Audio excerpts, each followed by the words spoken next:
Success is not given.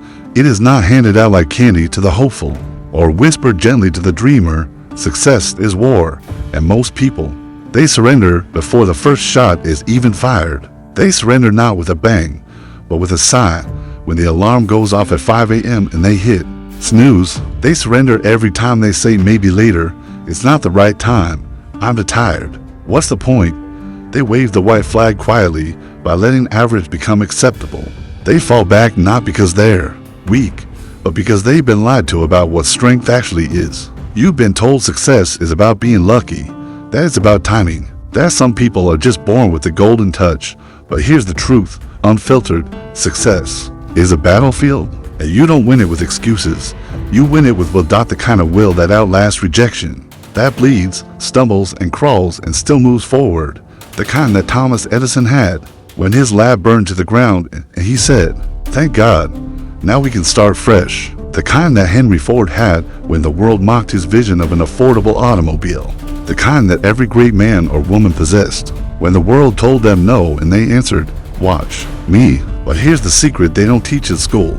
The war of success is not fought on the outside, not in boardrooms or battlefields. It's fought in the chambers of your own mind. It's fought in the silence between action and hesitation.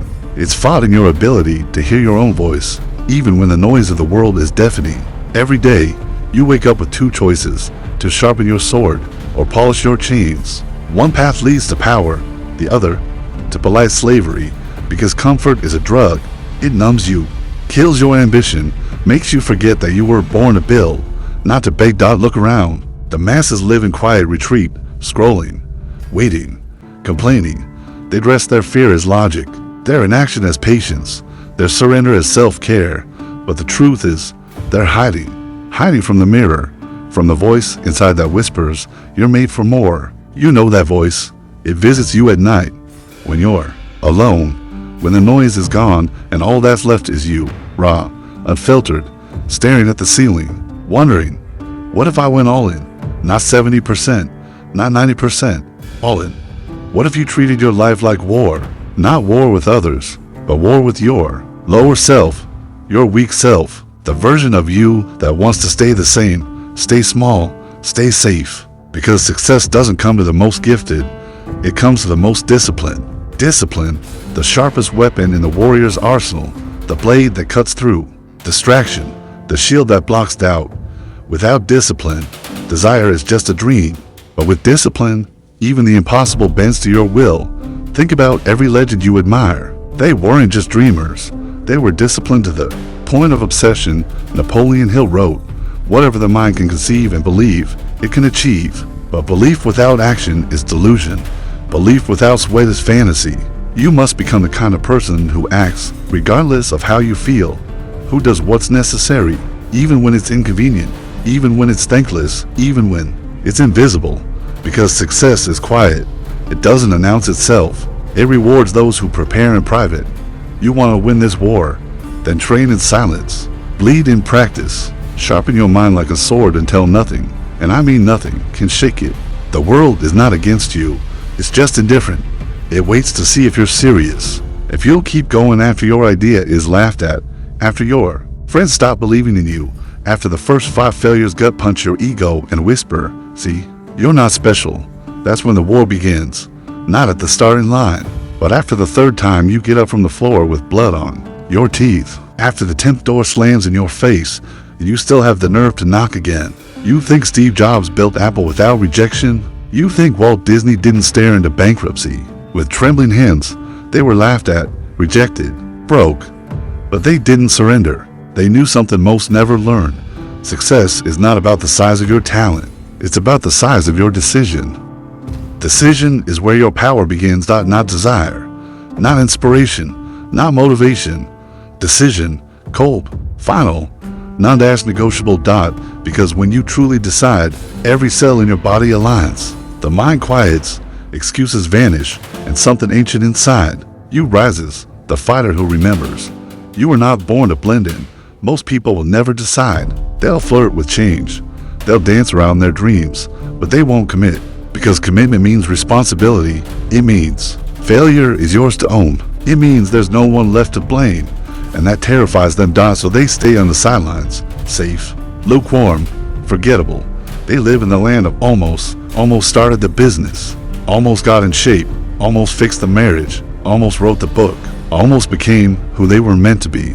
But here's what the world will never admit out loud: almost is failure dressed in soft language. And the enemy doesn't care how close you got. The enemy only respects one thing: results. That's the currency of war. Not intention, execution, not talk.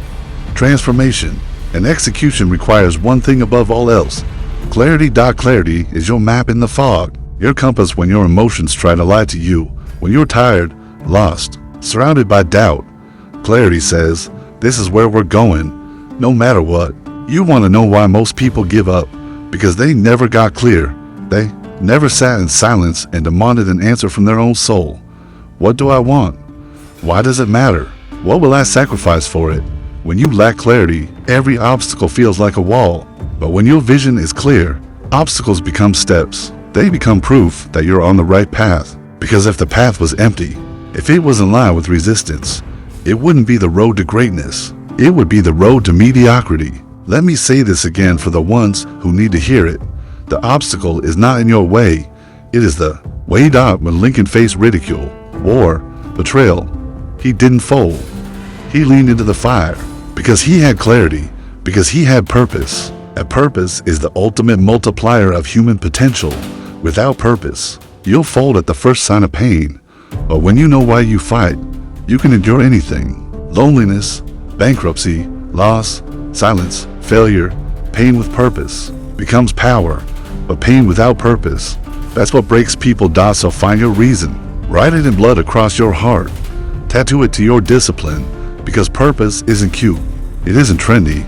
It's not something you scribble on a whiteboard once a year. It's the fire that burns under your feet when everything else goes dark. And once you find it, you protect it.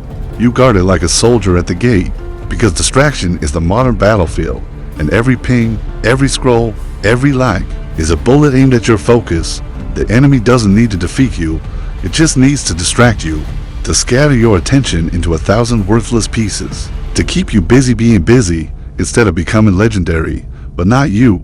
You are done playing defense, done dancing around your potential, done asking for permission. You've seen what surrender costs: regret, mediocrity, watching others live the life you were too afraid to fight for. So now, you draw a line. You pick up your weapons: discipline, clarity, purpose, belief, and relentless execution.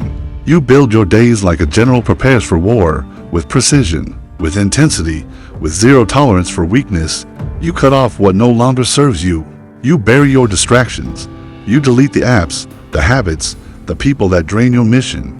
And when the old version of you tries to come back, the lazy one, the passive one, the one addicted to average, you confront it like a traitor. Because that version of you, that version dies today. The world doesn't need another excuse maker, another almost success story, another hidden genius who never had the guts to go all in.